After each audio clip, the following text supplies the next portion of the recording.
নমস্কার বন্ধুরা, হাসি খুশি রান্নাতে আপনাদের সবাইকে স্বাগত। আজকে আমি আপনাদেরকে কচুর লতি বানিয়ে দেখাবো। ভালো লাগলে ভিডিওটাকে সাবস্ক্রাইব করবেন, লাইক করবেন আর শেয়ার করে দেবেন। এখানে আমি কড়াতে পরিমাণ মতো জল নিয়ে নিয়েছি আর কচুর লতিগুলোকে এরকম লম্বা লম্বাভাবে কেটে রেখেছিলাম। এটাকে আমি ভালোভাবে সেদ্ধ করে নেব। এরপর দিয়ে দেবো কড়াতে 2 চামচ মতো সর্ষের তেল, ওপর থেকে দেব কালো জিরে।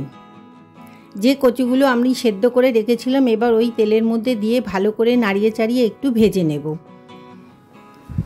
এরপর ওপর থেকে দিয়ে দেব কাঁচা লঙ্কা, আর দিয়ে দেব সামান্য লঙ্কা গুঁড়ো আর হলুদ গুঁড়ো, আর দেব সামান্য নুন, আর দেব সর্ষে বাটা, আর সামান্য চিনি দেব।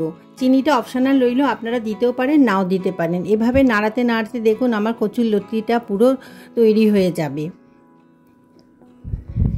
আপনারা অবশ্যই এটা গরম ভাতের সঙ্গে খাবেন, দেখবেন খেতে খুব ভালো লেগেছে। সামান্য জল দিয়ে দেবো আর ওপর থেকে দেবো নারকেল কোড়া। নারকেল কোড়া দিলে কচুর লতিটা খেতে খুব ভালো হয়। এইভাবে আমি কচুর লতিটা বানিয়ে নেব। আমি যেভাবে বানালাম আপনারা অবশ্যই সেইভাবেই বানাবেন।